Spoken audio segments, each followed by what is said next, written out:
A mill town, also known as factory town or mill village, is typically a settlement that developed around one or more mills or factories. United Kingdom.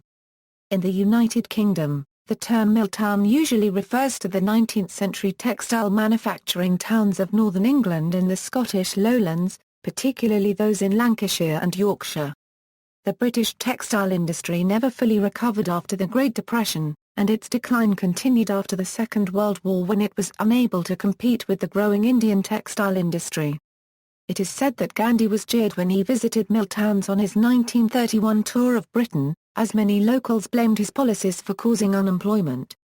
There are still a few mills left in operation today.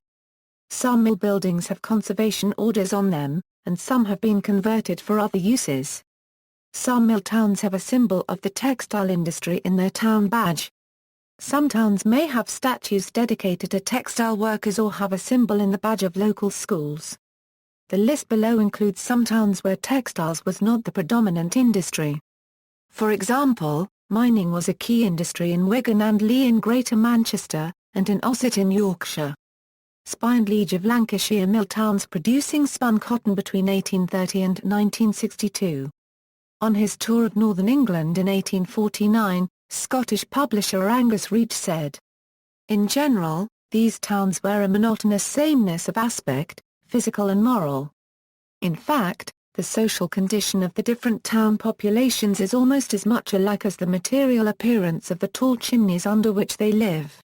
Here and there the height of the latter may differ by a few rounds of brick, but in all essential respects, a description of one is a description of all." United States, New England. Beginning with technological information smuggled out of England by Francis Cabot Lowell, large mills were established in New England in the early to mid-19th century. Mill towns, sometimes planned, built and owned as a company town, grew in the shadow of the industries. The region became a manufacturing powerhouse along rivers like the Housatonic, Cumbug, Shetucket, Blackstone, Merrimack, Nashua, Cocheco, Saco, Androscoggin, Kennebec or Winooski. In the 19th century, saws and axes made in New England cleared the forests of Ohio. New England plows broke the prairie sod, New England scales weighed wheat and meat in Texas. New England serge clothed businessmen in San Francisco. New England cutlery skinned hides to be tanned in Milwaukee and sliced apples to be dried in Missouri. New England whale oil lit lamps across the continent. New England blankets warmed children by night and New England textbooks preached at them by day. New England guns armed the troops. And New England dyes, lathes, looms, forges, presses and screwdrivers outfitted factories far and wide. Jane Jacobs, The Economy of Cities, 1969. In the 20th century, alternatives to water power were developed, and it became more profitable for companies to manufacture textiles in southern states where cotton was grown and winters did not require significant heating costs. Finally, the Great Depression acted as a catalyst that sent several struggling New England firms into bankruptcy. Mid-Atlantic, South, sawmill towns.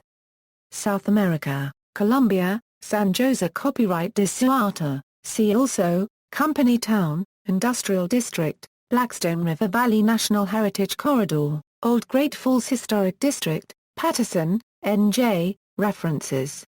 External links, Museums and Historic Sites, American Textile History Museum, Lowell, M.A., Bulknot Mill Society Museum, Laconia, N.H., Berlin and Co. Paragraph S. County Historical Society, Berlin, N.H., Slater Mill Historic Site, Pawtucket, R.I., Lowell National Historic Park, Lowell, M.A., Lynn Heritage State Park, Lynn, M.A., The Millyard Museum, Manchester, N.H., Cumbug and Shetucket Rivers Valley National Historic Corridor, San Jose de Suata Cotton Mill Museum, Southern Textile Heritage Corridor, V, N.C., S.C., Gar, Al.